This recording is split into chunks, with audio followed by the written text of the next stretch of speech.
Welcome to the April 6th meeting of the Rotary Club of Louisville. I'm Kevin Lynch, President-elect of the club. And Ring the bell! Oh, ring the bell.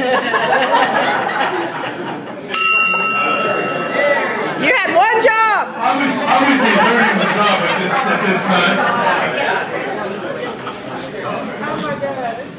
And please silence your phones as well. Providing our invocation today is Sandra Dodge, VP Talent and Leadership Division at Ashley Roundtree.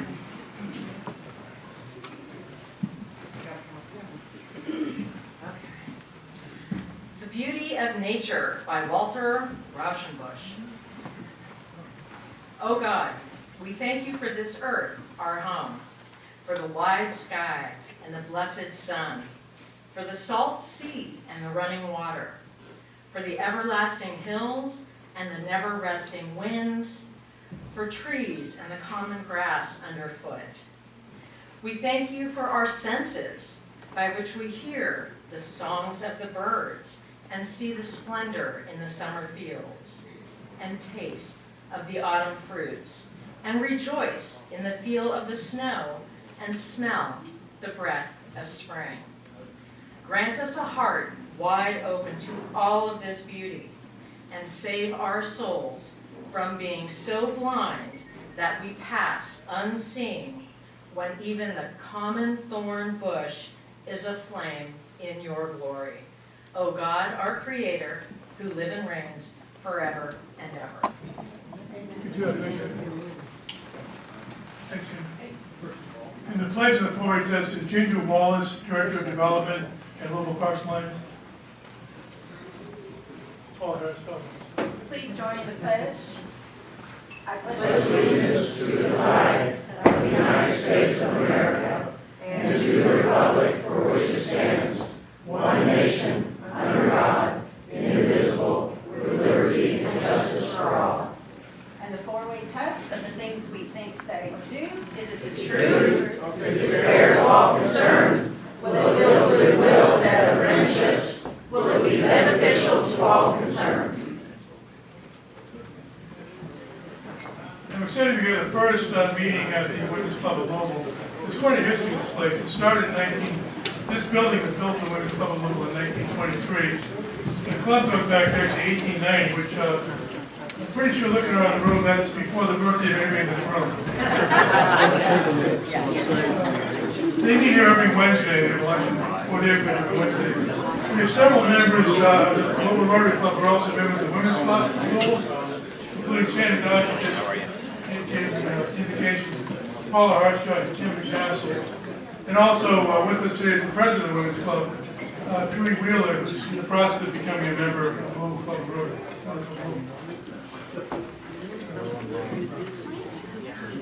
The Rotarians, please take this time to introduce your guests. So I will start. And guests, just stand when your name is called. John, hear me? It was on. Oh, there it is. Okay, it's waking up. Delaney Taylor, Executive Director of the club. Glad you guys are all here today. I wanted to introduce a guest. John Merrifield is an associate with PRG. Welcome, John. I'm David Dunn with Louisville Insurance. My guest is Layla George, who's the President and CEO of the Louisville Homestead Parks Conservancy.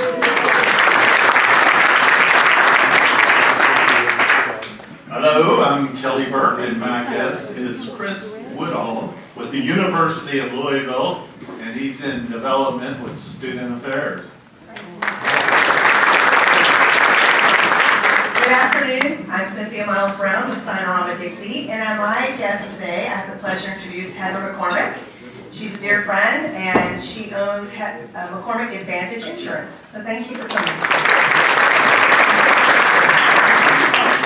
Hi, I'm Casey Mayer, President and CEO of Waterfront Botanical Gardens. My guest today is Amber Halloran, CFO at the Brightside Foundation. I'm Ginger Wallace, the Director of Development at the Parks Alliance of Louisville, and my guests are Morgan Reining, who is our Director of Communications and Marketing and Communications at the Parks Alliance of Louisville, and Katie Kuhn, who is our Community Relations Manager.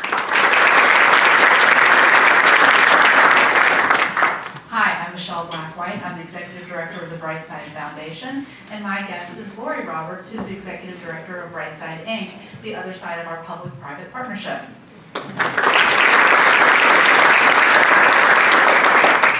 President Kevin, I'm Alice Bridges with AOB Consulting, and my guest is Tad Meyer, partner at Wyatt.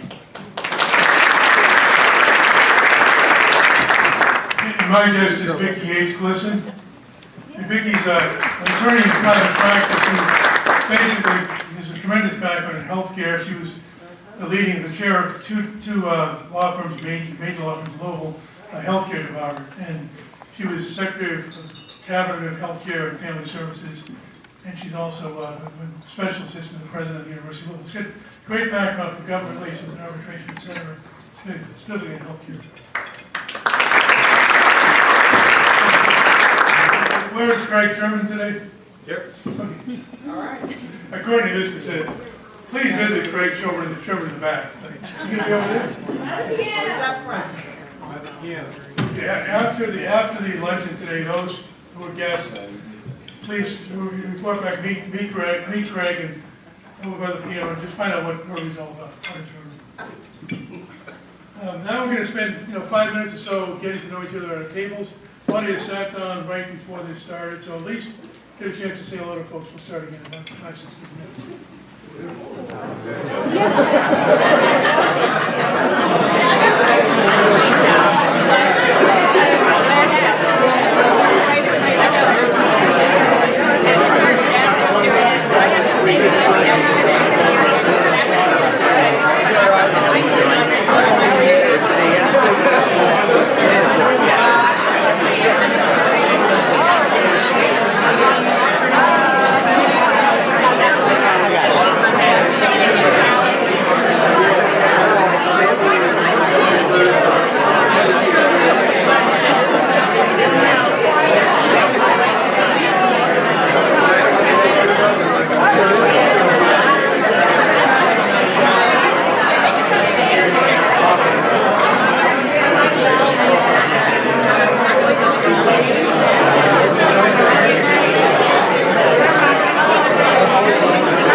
want to remind everybody that next week, at this time, at this place, we're going to vote for the recommended slate of officers and directors for next year. So make sure next week, to do the voting at this luncheon for the Rotary officers and directors. Make sure you're here. And also make sure you bring a driver's license. You have to be over 18 votes. Okay, never time's over, folks. Congratulations to Emerging Leader Joseph Yearby for earning the Better Business Bureau's accreditation for his business anti-threat solutions. Woo! Right here, right here. Stand up, stand up.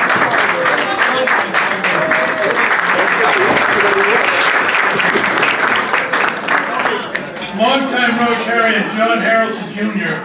was prominently featured in the New Voice Tribune with multiple references to his presentation to our club in 2000.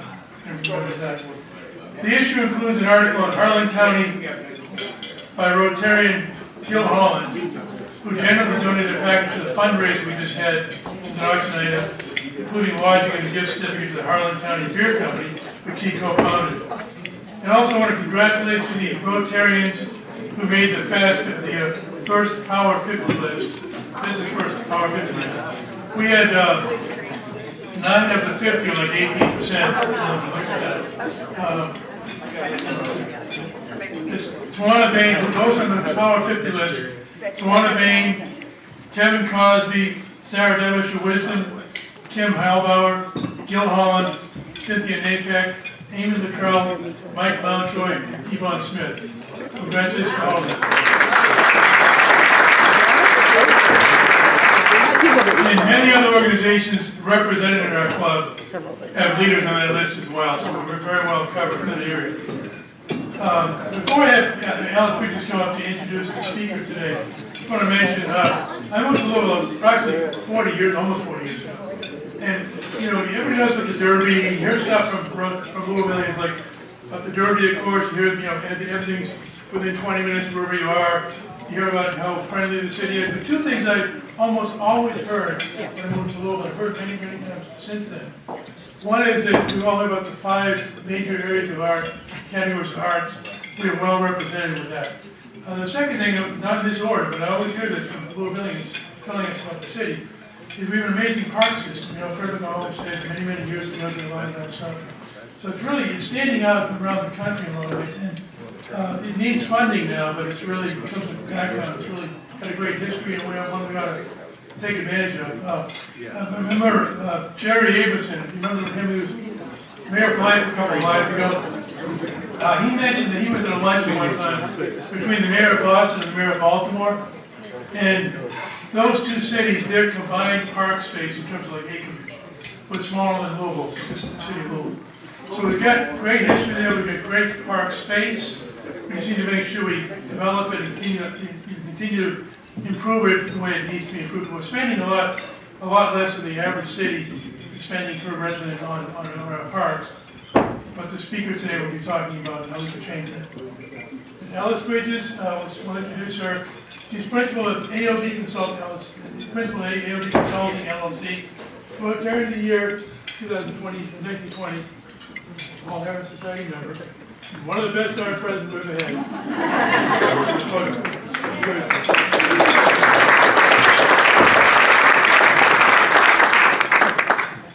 Thanks so much. On December 6, 2019, I had what was to be one of the most consequential meetings of my career. That morning, I met Brooke Pardue, President and CEO of the Parks Alliance of Louisville, for the very first time. For about a year leading up to that meetup, I've been working to find an organization interested in partnering with Louisville MSD to transform about 20 acres of vacant property in West Louisville, California neighborhood, into a recreational green space. Formerly an area of 114 homes on about 7 city blocks, each property was acquired by MSD through a voluntary buyout program funded by FEMA following catastrophic flooding in August 2009. While it was all conserved as green space to prevent future flooding, it sat vacant and unusable to the public for more than a decade. But to me, this eyesore had so much potential. So I met with just about every nonprofit entity in our region with a stake in conservation and natural areas in hopes of finding a project champion to turn it into a green asset. That search was fruitless until my friend Ted Meyer, who you all met and who's with us today, prominent attorney and civic leader, suggested that I meet Brooke. So on that fateful day, I met a fearless advocate for park equity, someone who immediately shared the vision of how important this project could be, not just to the folks, to provide folks with a severe lack of access to green space with a beautiful place to be outdoors, but to enhance health and safety and community connectedness. Interestingly, Brooke was intimately familiar with this area as Congressman Yarmouth's manager of constituent services from 2008 to 2017. She had assisted residents in navigating that FEMA buyout and relocation program. She truly has a heart for community service and a swing for the fences mentality that is accomplishing great things for our city. As you'll hear today, one of those bold goals is Parks for All, a citywide equity action plan that calls for a significant increase in funding for all our public parks and for investments to be prioritized equitably based on park need and community conditions. Along with the new park the Alliance is developing in the California neighborhood, these initiatives are addressing decades of systemic disinvestment in our communities of color. Now, if you've never heard of the Parks Alliance of Louisville before today, you probably have heard of their major fundraiser, Jack-O-Lantern Spectacular, which draws tens of thousands of visitors to beautiful Iroquois Park every October. Brooke has park pride and community service in her DNA. She was born and raised in Louisville. Her father was a founding member of the Olmsted Conservancy and the First Tee. She earned a bachelor's degree in English literature. How's that working out? From Connecticut College, and worked in retail and opened her own children's clothing store in 1988. She went on to serve as assistant director at Kentucky Kingdom, where she met her husband Tom and spent a decade working in customer service for Aegon Insurance. She's been a leader in the local Democratic Party, including a stint as executive director, and served as a project manager in the Jefferson County Attorney's Office. She put her passion to parks to work as a board member of the Parks Alliance in 2013 and became the organization's first employee in 2017. And thank goodness, since she joined the Alliance and since I met her in 2019, the organization has raised more than $5 million for park improvement projects and collaborated with our new Mayor Greenberg, who in January announced his administration will implement the Parks for All action plan that you'll hear more about today. So please join me in welcoming an amazing mover and shaker who is committed to ensuring equitable investment in Louisville's public parks to elevate health and well-being for all. Brooke Pardue.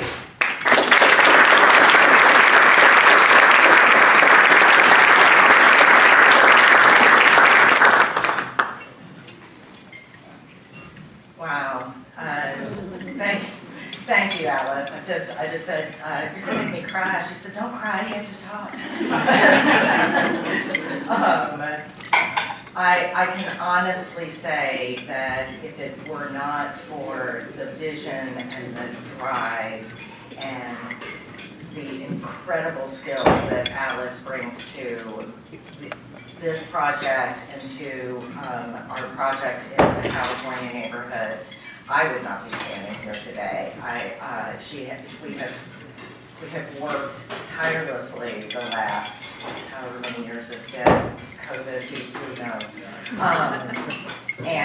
And she's truly my partner and my friend, and I'm eternally grateful. Okay. Celine, tell me again, this is what I'm going to do here. All right. I'll get the technology down here in just 1 second. Okay, yeah, I got it. Thank you. All right. As Kevin mentioned, Louisville's parks and natural areas are invaluable assets that are vitally important to our quality of life, And we're so fortunate to have an expansive public park system that includes 120 parks, 14 community centers, pools, golf courses, greenways, parkways, and even 2 historic homes. But for too many residents, Louisville's parks are a tale of 2 cities with significant disparities in capital investment, maintenance, and programming. This is particularly true in Louisville's lower income neighborhoods and communities of color. Where the benefits of parks are most needed, they are the most limited. But that's where the Parks Alliance of Louisville comes in. Our mission is to drive equitable investment in our public parks to elevate the well-being of the entire community. We're a nonprofit and we support more than 100 of Louisville's public parks and community centers, 2/3 of which are located in underserved communities. We believe that parks are powerful green infrastructure that strengthen communities, improve health in the environment, and spur economic revitalization. And we're committed to drawing partners together, forging strong alliances to address the deep disparities that prevent too many residents of Louisville from having equitable access to parks.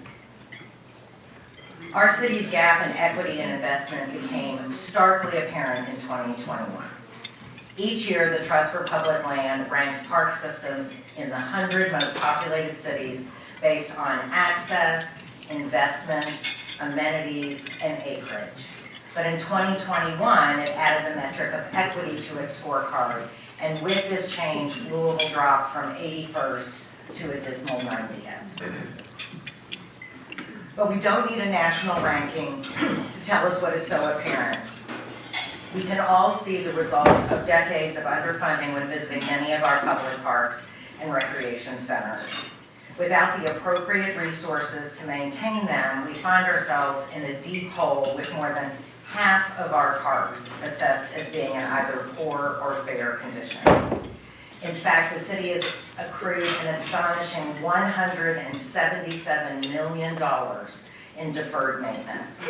And many think that that is a very conservative estimate, that it's significantly higher. Yet we know that equitable investment in outstanding public parks yields incredible benefits. People with access to safe parks and trails exercise more and have lower rates of chronic disease. Parks improve mental health, significantly reducing the incidence of anxiety disorders. And parks even help to decrease crime and make neighborhoods safer. Shady parks can reduce heat by up to 20 degrees, which is so very important in our urban neighborhoods where people are at risk from extreme heat. We know green park infrastructure reduces flooding risk by absorbing stormwater naturally. And leafy neighborhood parks can dramatically reduce childhood asthma. They are also an economic driver, creating new jobs, increasing property values, and generating robust economic activity in and around quality parks. And the Parks for All Equity Roadmap that I will share with you today directly addresses many of the issues laid out in myriad plans and studies designed to move our city forward.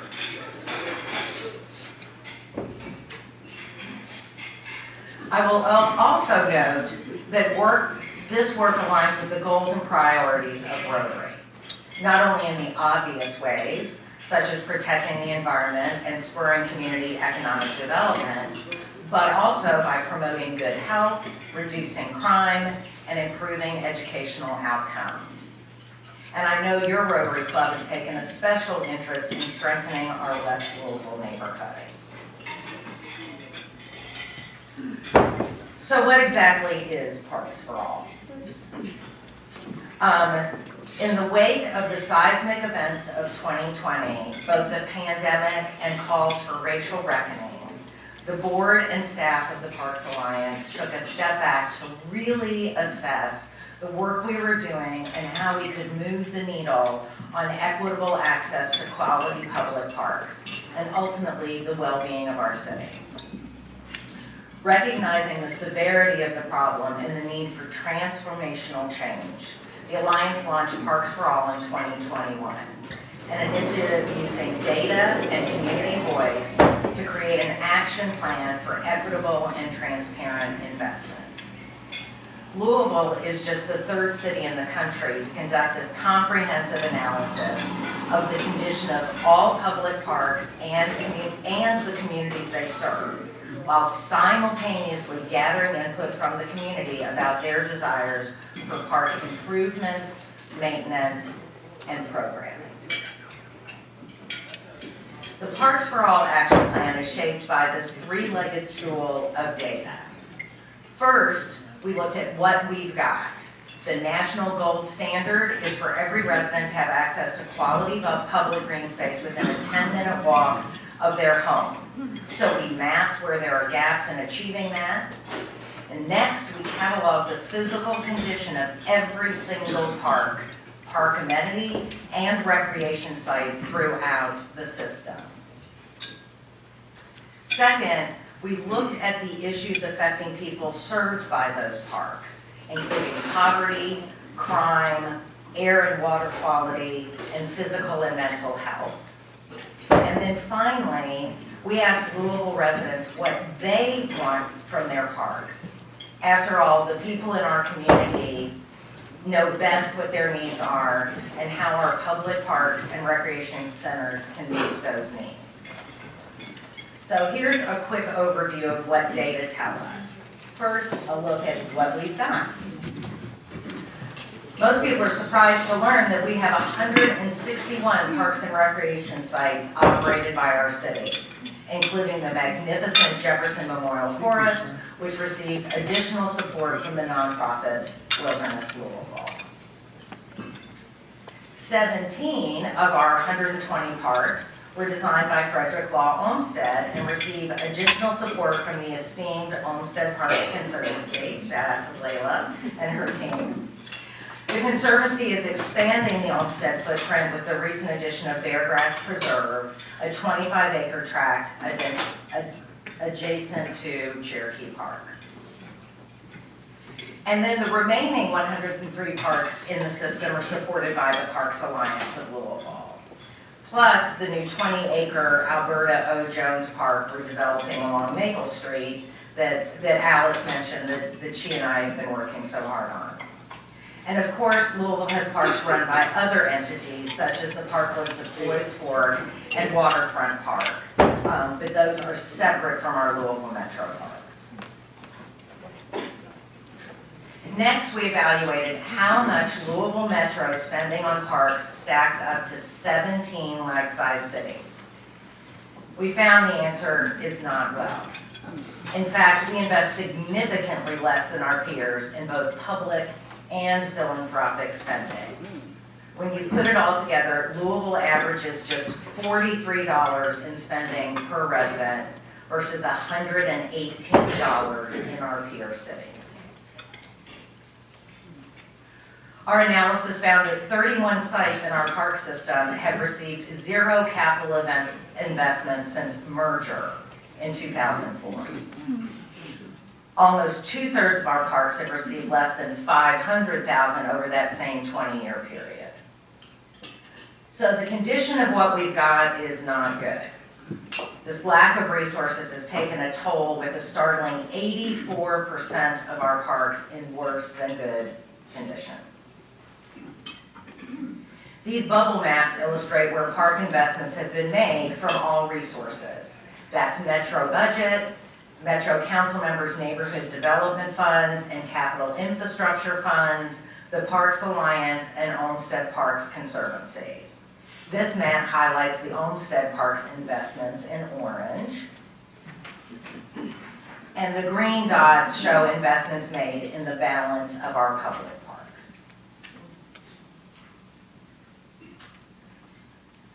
So the second leg of the stool, the conditions impacting the community surrounding our parks, is what we looked at next.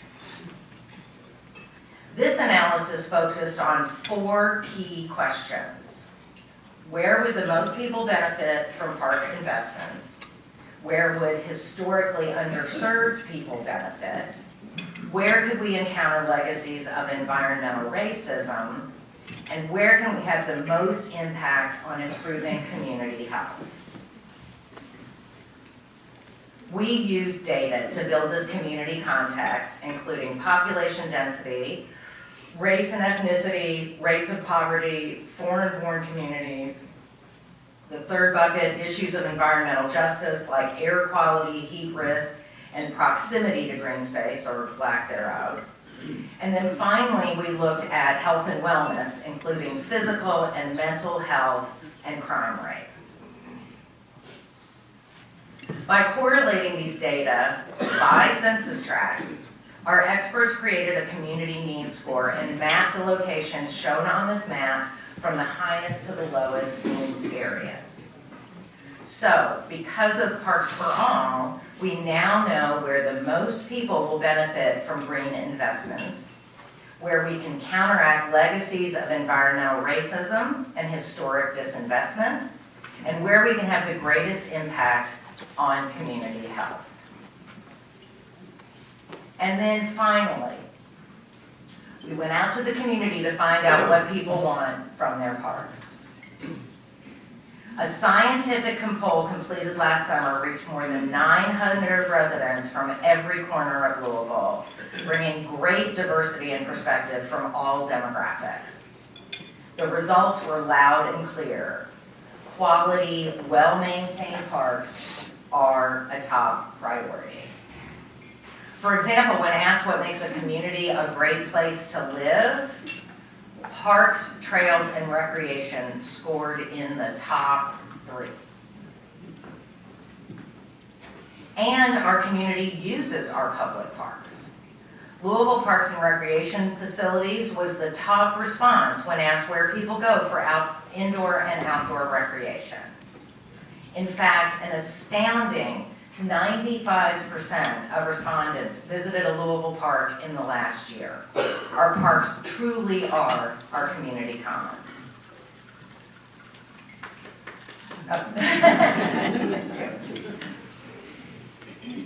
Next, we ask people to prioritize how investments in our park system should be made. And overwhelmingly, people want the city to fix what we have and then to maintain it, followed by recreational programming and capital investments. What people want is not glamorous. They want basic maintenance services done well. The top 3 priorities were restroom upkeep, graffiti removal and vandalism repair, and sidewalk maintenance. The top 3 priorities for recreational programming were adult fitness, special events, and festivals, and family programs. And their capital wish list also reflects basic needs: walking paths and trails, restrooms, water fountains, and bottle filling stations. I'm smiling at Tad because Kentucky Colonels have been very helpful in that regard. And then swimming pools round out the top priorities. And resoundingly, residents want to see more money directed to our parks. An astonishing 86% want Metro to increase spending for parks and recreation. So, the bottom line of what we learned is this. Public parks are vitally important to residents. Louisville Parks and Recreation faces dramatic underfunding in personnel, operating, and capital budgets compared to national benchmarks. And where public and philanthropic investments have been made, they have been concentrated in a very small percentage of Louisville parks, which has further driven inequity in park conditions.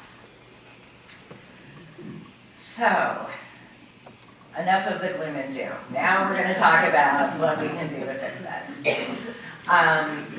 These are big challenges, but Louisville is fortunate because we are at an inflection point with an alliance of partners committed to dreaming big and working together to make transformational change in our public park system.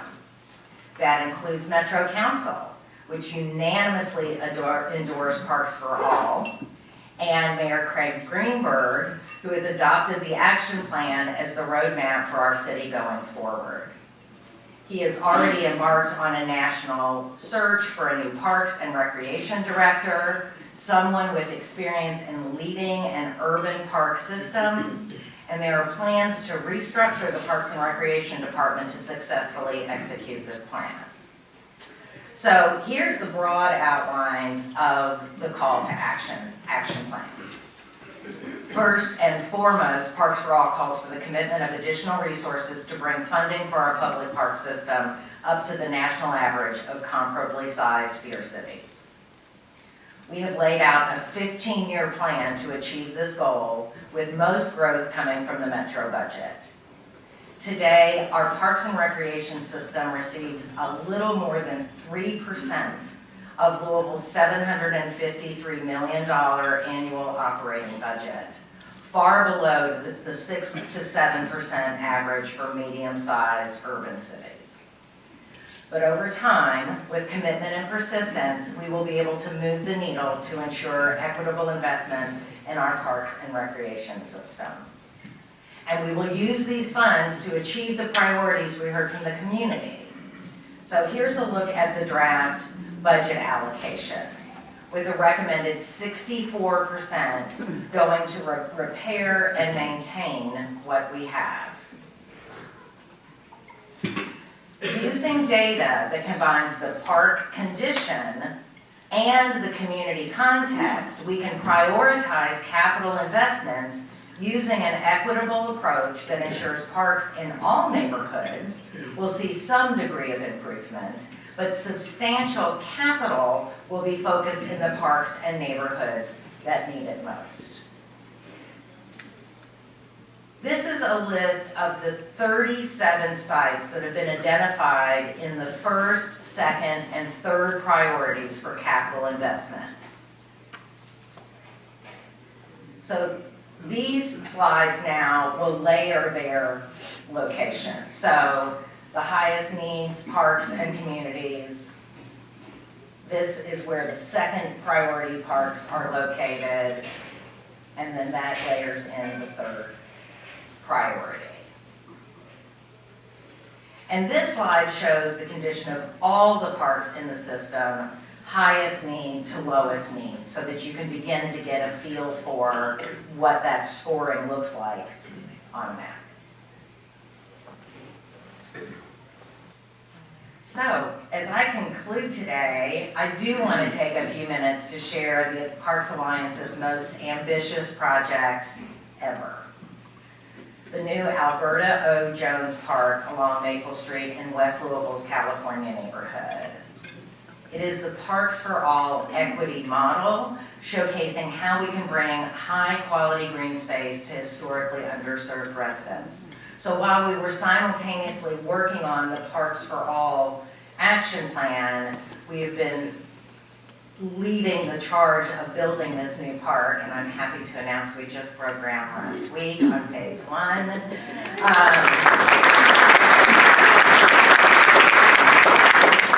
And part of our agreement with the city is for us to also maintain the park for at least 2 years. So we have this amazing, situation where we are leading the drive on building the park and maintaining it at the same time we're rolling out Parks for All, so we can have learned lessons from both sides. So, located just south of Broadway between the Y to the east and the new Goodwill Opportunity Campus and Norton's Healthcare Hospital to the west, Alberta Jones Park will sit on 20 acres of formerly residential property that is now vacant because of the MSD FEMA buyout, and is permanently conserved as green space, once again because it was purchased with a FEMA hazard mitigation grant. The origins of the site trace back to the historic rainfall in August of 2009. The homes along Maple Street, a low-lying street built over a more than century-owned combined sewer, experienced catastrophic flooding, with some people needing rescue by boat. To prevent future flooding, MSD applied for that FEMA hazard mitigation grant that we talked about to purchase the affected homes at pre-flood value, so folk could move out of harm's way if they chose to do so. As a result of this funding, MSD acquired 114 properties. But until the Alliance became the project champion in 2020, there was no pathway to making this area a community asset. The vacant land became a magnet for illegal dumping, with some remaining homes becoming vacant and abandoned. Thanks to our partnership with MSD, Louisville Metro, and the amazing residents of the California neighborhood, and many incredibly generous donors, we're changing that. I told you we just had our groundbreaking. Here's some pictures. We broke ground on phase 1 of the park, which will activate the first 5 acres and will include a lawn for festivals, events, athletics, walking paths and fitness stations, a picnic shelter, performance pavilion, outdoor classroom, and playground, which is the first in Kentucky designed by Earthscape, one of the premier natural playground companies in North America.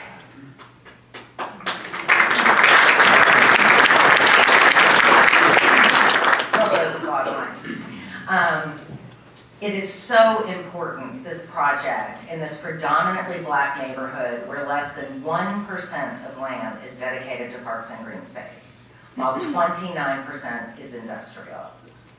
Much of it abutting residential homes. Decades of disinvestment and racist policies have caused significant economic challenges. 47% of households live below the poverty line, and 39% don't have access to a vehicle, making walkable access to green space urgently important. At the Alliance, we believe in community-driven planning. That's why we have centered the voice of residents in making every decision about what this new park should look like, from what recreational amenities they want to selecting the name Alberta O. Jones Park. This just goes to show the wisdom of the community. Alberta was one of the first black women to pass the Kentucky bar exam and opened a practice at 2019 West Broadway, just blocks from the site of the park. She negotiated the first professional boxing contract for Muhammad Ali when he was still known as Cassius Clay, and was the first woman appointed a city attorney in Jefferson County. A staunch civil rights activist, Jones participated in the March on Washington, was a member of the NAACP, and worked with the Louisville Urban League. She formed the Independent Voters Association of Louisville, renting voting machines to teach black Louisvillians how to vote. Tragically, in August 1965, just before her 35th birthday, her body was found in the Ohio River, and her murder remains unsolved.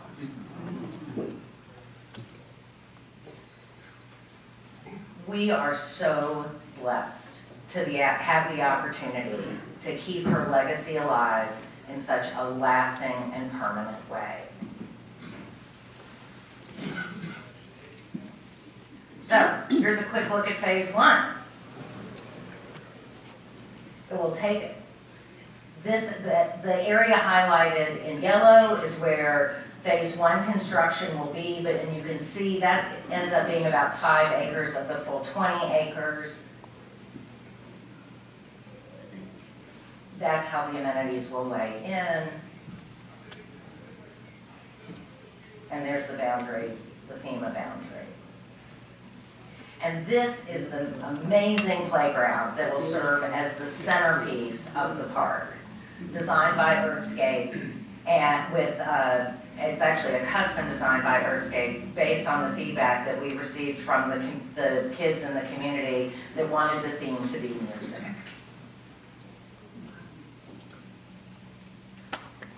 And in addition to the park itself, we're taking a whole neighborhood approach to ensure that the park is a catalyst for improvements for the entire community surrounding it, so that the people who live there can enjoy the benefits of this new green asset. So thanks to our partners at Brightside Foundation, we're restoring the tree canopy. This will be, the entire 20 acres will be Wi-Fi enabled with free Wi-Fi access. Working with New Directions on their, help me out, what's the name of the program? Repair Fair, thank you, that I know you all are partners in as well. So, in closing.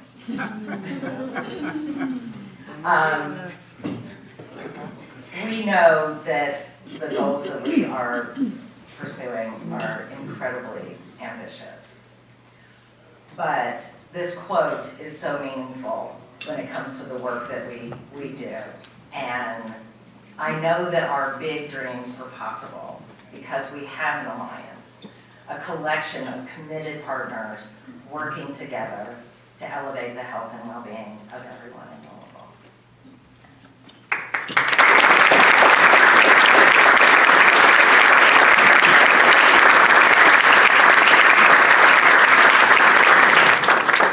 Can I offer commendation? A wonderful program you all presented last summer. Great fellow, Willie Nelson. Anybody know Willie Nelson? Willie Nelson. Great evening. Oh, yeah. At the amphitheater? Yep. Thank you.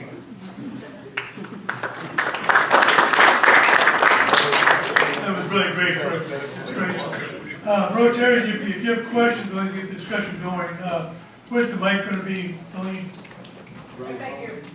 It's out here in the back. So if you have questions, follow up on that, go right ahead to the back. Same thing, I see your motion. Thank you so much for such a great presentation. I'm so excited about this project. I have so many questions, but I'm going to ask a couple. I was curious about the data because I know you mentioned that like the private funded parks were not part of that data. Does that data also include like the smaller city parks, I'm thinking like St. Matthews and Shively and J-Town?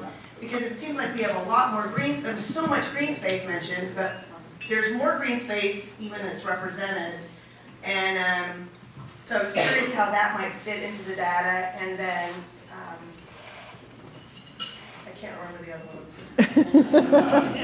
I have a whole list. I'll write it down and I will email it. Why don't you answer the second question first?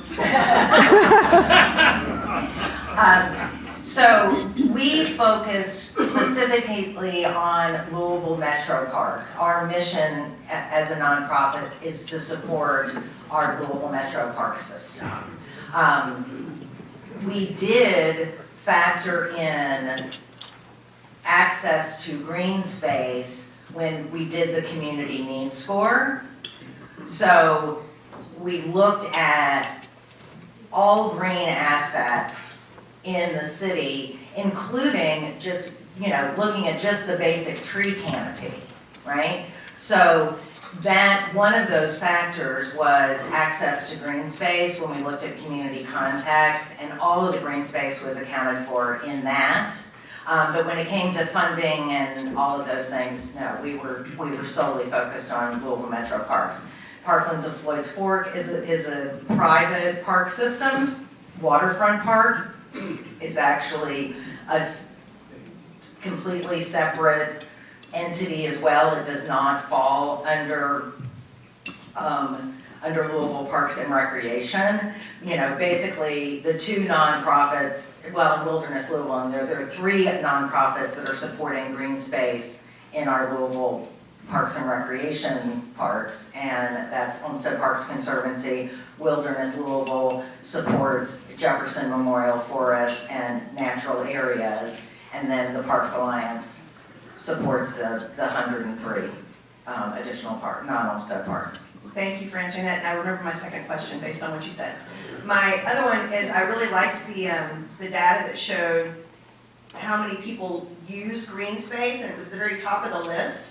And I was curious, how that was focused out, because I would think a lot of people probably use green spaces and assume it's part of the city when they have no idea that it belongs to Shively or it's 21st Century Parks or whatever. Was there a way to filter that out, and how did you figure that out? We gave them options in that, so the hope was as they read down through the list of options that they would see that Parklands of Floyd's Fork was a separate choice. You know, private clubs, I can't remember right now exactly, but they had, you know, like 10 or 12 choices on that question in the poll. And so we tried to break out so that folks would understand, oh, everything is in local parks and recreation.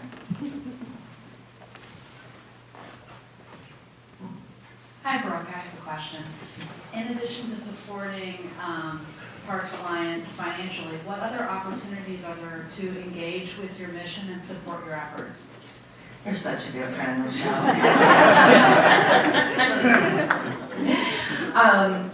I would, well, oh, and I forgot to say, where's the trifold? Guys, can you hand me one of these? Do we have, I don't have one there. Here's one. This is Ted's. I will give that to Ted. So, out on the table, I hope folks will stop by before you leave. We have put together a handy trifold synopsis of everything that I just talked about. Also, if you have any specific questions, certainly grab business cards. We all have our cards out there. Grab some stickers. Stick those proudly on your cars and on your water bottles. Start sharing with your friends and family the story of our public park system and the fact that it has been so woefully underfunded for so long. And advocate with our new wonderful administration and your Metro Council members, as I see Barbara in the back, for increased funding. And certainly we have an opportunity to invest in the Parks Alliance. You can target your money specifically for Alberta Jones Park if that's what you would like, or to go into the Parks for All budget. So friends, family, spread the word. I think that really spreading the word is the most important thing for us. Barbara, go ahead. Barbara. Yes, thanks, Brooke. I'm Barbara Sexton Smith. I am from the government, and I am here today.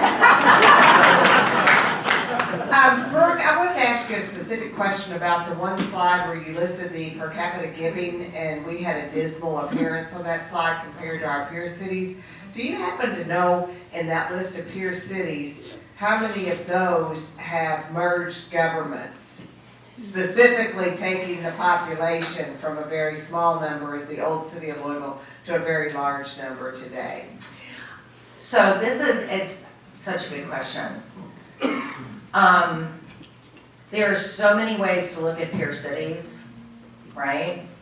And there are so many nuances, like do they have a merged city-county government or not? We decided to go with cities that have a population between 600,000 and 999,000 people. So we did not distinguish if they were combined city-county governments, but we decided that population was the easiest apples to apples that we could use. That was fantastic, Brooke, really.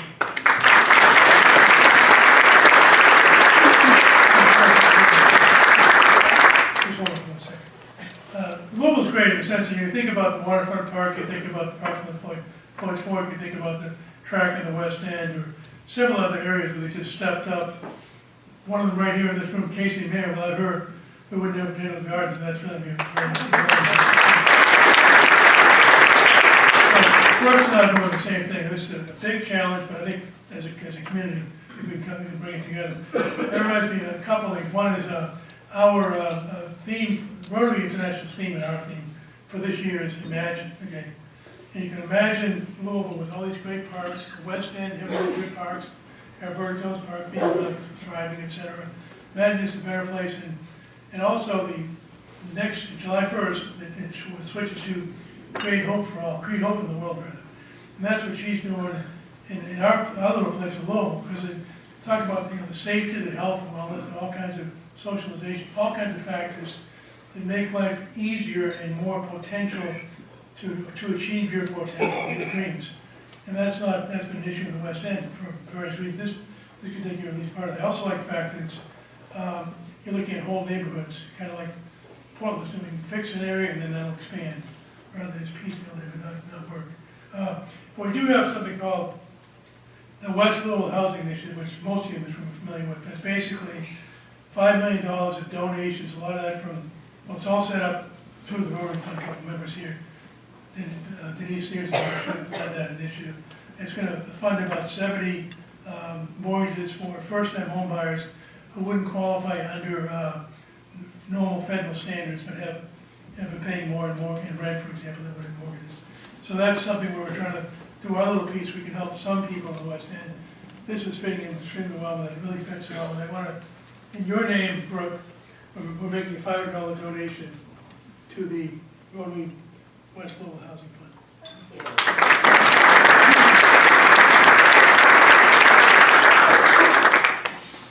Now I'm pointing at door prize. Okay.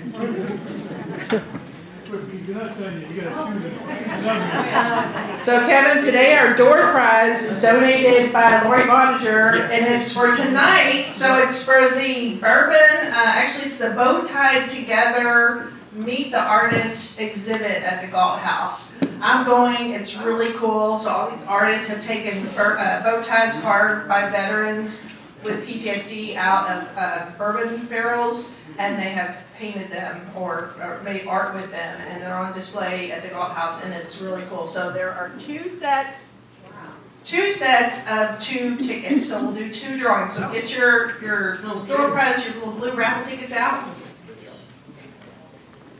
The winning number is 242-0759.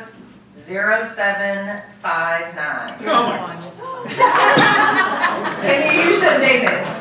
Can you use the tickets tonight? I can't, actually. Okay, draw it. you can collect them without even standing up if you want.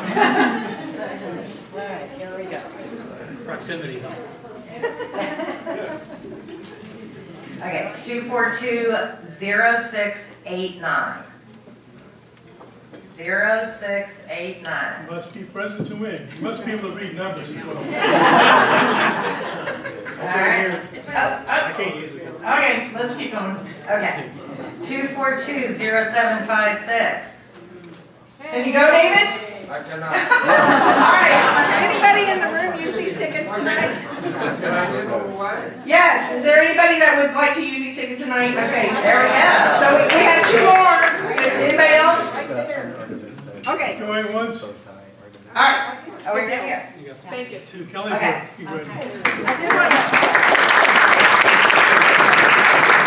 Actually, I'm going to, since I have the mic for just a minute.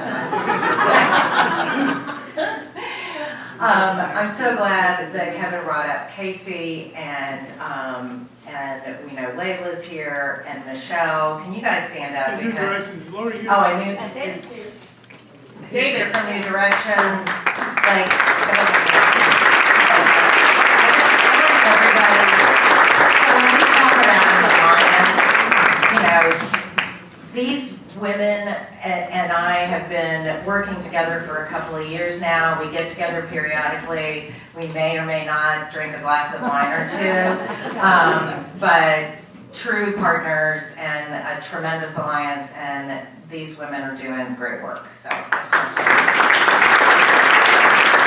wanted to make one more announcement. I know a lot of you are excited to go to the carriage trade consignment shop. It is not open today, unfortunately. It will be open next week. So sorry about that. Just to follow up on Brooke's comment about relationships and people helping it up. That's one thing about Louisville. It's a small enough town to be getting around. You develop a lot of relationships. Specifically in Louisville and the Rotary Club, it's a tremendous opportunity to meet people that can help each other do better things. To improve, imagine a better world, and we hope help create hope for others in the world. Next week's speaker is, many of you know Demetrius Gray. He founded WeatherTech, or WeatherTech, I guess it was. He also founded a company called, the CEO of a company called Captain. He's a great speaker, really good person. I think you'll really enjoy it. Mention QR code and links. There's a link to Sparks on the table. You can register for this. We'd like you know. And I think it's kind of time-wise. I can read these, or you can read. But basically, all the quotes from Walt's World of Wisdom. Now you notice John Muir, and and Theodore Roosevelt, the two of them, along with Ken Burns. John Muir and Theodore Roosevelt, one of the most famous, probably the most famous picture of any national park. The two of them working together, they really helped start the national park system. And Ken Burns, in turn, through his series, basically made it more available to all of us. So I'll go through these kind of quickly. Everyone needs beauty as well as bread, places to play in and pray in, where nature may heal and give strength to body and soul. John Muir, named after Muir Woods. Preserving parks and open spaces in winter because it does need to be explained to everyday Americans. Franklin. There are no words that can tell the hidden spirit of the wilderness, that can reveal its mystery, its melancholy, and its charm. Evident of Theodore Roosevelt. Parks and playgrounds are the soul of a city, Marty Rubin. The parks, and this is Ken Burns, the parks attract us in a deeply spiritual way. They're a place where so many of us have had a transformative moment, where we had our sense of place in the universe confirmed or at least we were awakened to it. And guests, again, please go back and talk to Craig Sherman about, what is Rotary. And one thing before you ring the bell, Chef Jake, right back here, is the one who prepared our food today.